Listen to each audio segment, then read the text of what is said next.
Hi, it's Fias Tarot. Hello, collective. So, this is your love reading ngayong March. Okay, so ngayong March na po ito ha. So, syempre, before tayo mag-start, kung hindi ka pa nakakapag-subscribe, please do subscribe and hit the notification bell para lagi po tayo maging updated sa mga mangyayari pa lang. Okay, and syempre, kung may tanong pagdating sa private reading, just message me lang po sa akin pong FB page na Fias Tarot. And ganun rin po pagdating kay Perception of Light. Okay, and syempre, yes, if you're interested at may mga katanungan kayo pagdating sa ating all-in-one Evil Eye bracelet, this is available in red and black strings, and ito rin ang ating Evil Eye ring at ang ating Evil Eye necklace. Yeah, that's available lahat. Okay? Just message me and yeah, dun tayo mag-usap, no? Sa PM, wag po sa comment section. Okay? So, yes. Collectives. Okay, so I need to get or use oracle, ating oracle. Hang on. Wait lang po ha, ako akong oracle. Charan! O, diba? Meron na tayong hawak na oracle cards. Yeah, let's start. Okay, collectives. No zodiac sign needed. Okay. So, anong meron? Anong energy? Ngayong March. Okay, ano bang meron ngayong March? Para sa inyong mga collectives when it comes to love. Okay, so there. Oh, okay. Exhaustion, depletion, drained, long journey. Okay. Some of you pwedeng haharap sa ang tawag dito, sa panibagong yugto, no? Okay? Kaya ganyan. What else? What else? What's with this? Yeah, peace. Balance, harmony, friendship.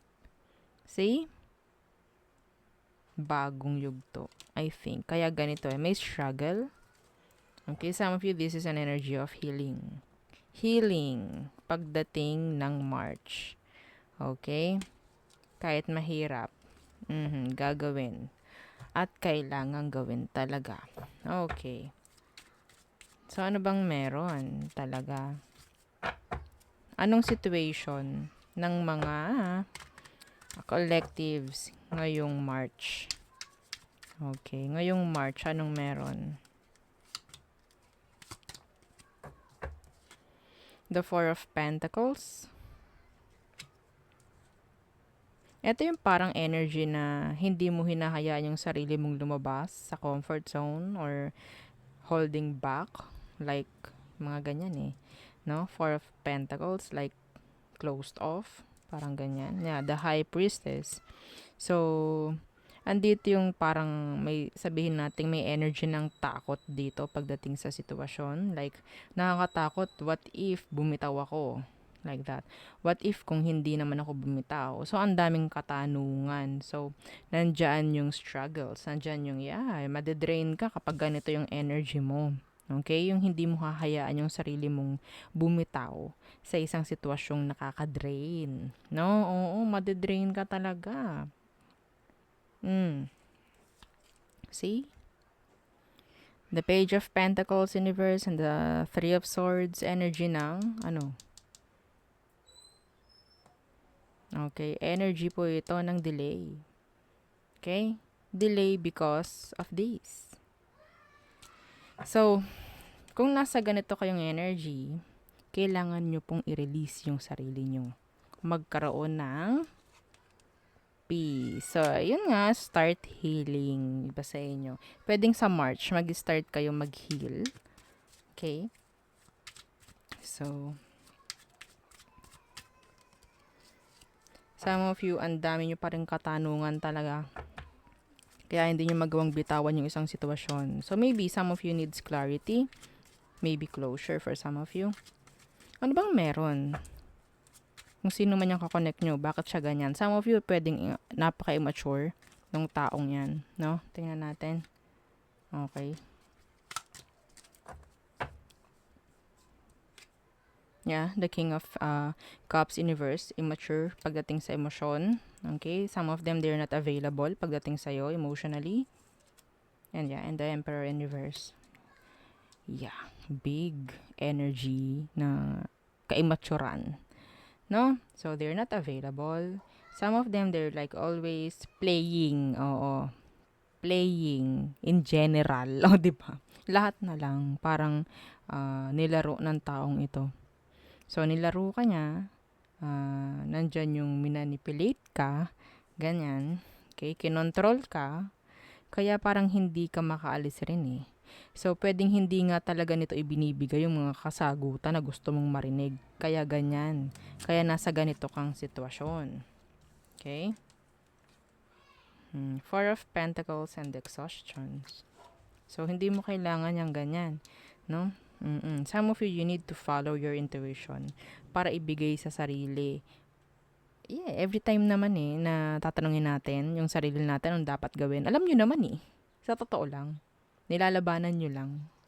Kaya lalong nahihirapan. No? Kaya lalo kayo nahihirapan. Yes. Nandun kayo sa puntong nagdadalawang isip kayo. Bakit may pagdadalawang isip? Mayroong gustong umalis or mayroong gustong gumawa ng paraan or mayroong gustong hindi at magstay. Bakit? Kasi alam nyo naman talaga, pinipilit na lang. No? Pinipilit na lang yung sitwasyon. Some of you. Okay? So, tingnan natin. Ano ba ang next action ng taong ito ngayong March? Ngayong March. Okay. Iba sa inyo, hindi na kayo magkausap nito. Okay? Hindi na kayo magkausap. But still, nakakaapekto pa rin, no, sa pamumuhay mo itong taong ito kahit wala na sa connection. Okay? So, yun ang nakikita ko, ha? Anong next action niya? Kung ito ay kakonect mo pa. Pero tingnan natin in general. The Queen of Cups Universe. So, this is being selfish. Yeah, and the Five of Swords. Okay. So, ito yung parang ibe-breadcrumb ka. Babatuhan ka ng mixed signals. Mga ganyan. So, yeah, ang daming taong involved dito. Ang dami. Okay. So, the Hanged Man in reverse. Ito yung pag-alis. Ito yung peace na sinasabi. Okay? Ito yung peace na sinasabi. Hindi mo na dapat pagtuon ng pansin to. Kasi, wala rin namang mangyayari dito. Sarili lang niya to. Okay? Next action niya to pagdating sa sarili. Some of you, itong taong to, iniaalis niya yung sarili niya sa'yo dahil alam niyang hindi naman okay. Pero you're still what? Some of you, holding on. Nakaganyan pa rin. Sa tali. You need to let go. Habang kayo ay nakahawak, nandyan yung friction. Nandyan yung sakit. Okay? Kapag bumitaw kayo, mararamdaman nyo yung gaan. Okay? So, ang advice for collectives ngayong March pagdating sa love? Okay? So, enough na. Oo, pagdating sa pag-hold back, enough na yung pagiging madamot sa sarili kahit may alam naman na kayong paraan para makaalis sa sitwasyon. Okay? So, tingnan natin. See? The Three of Swords. This is healing. This is healing. This is forgiveness. Hindi naman po siya nahingi ng forgiveness I don't care. Kailangan mong ibigay yon. Kunyari, nahingi lang siya ng forgiveness. Isipin mo. Yes, kung yun lang talaga ang paraan. Hindi ka ba mag-move on? Hanggat hindi niya sinasabi yan or hinihingi sa'yo. Diba? See, this is forgiveness. Paghingi. Okay? Yung sabihin natin, yung sarili mo. Okay, yung sarili mong uunahin mo dito. This is healing. Forgiveness. Peace. Para magkaroon ito. Ito yan. Okay? Kahit anong nangyari, wag mo na lang din bigyan pa ng mas malang problema yung sarili mo kung sa tingin mo is may problema na nga. Wag mo na pang dagdagan. Wag mo nang dagdagan. Okay? Release. Yun ang nakikita ko pagdating sa'yo. Okay? The Four of Wands universe, wala na ditong stability. Iba sa inyo, napapabayaan nyo na yung sarili nyo. Okay? So, yeah. Masyado na kayong pagod. Kakahintay. Masyado na kayong pagod. Ang tanong ko is, sigurado ba kayong may hinihintay pa kayo?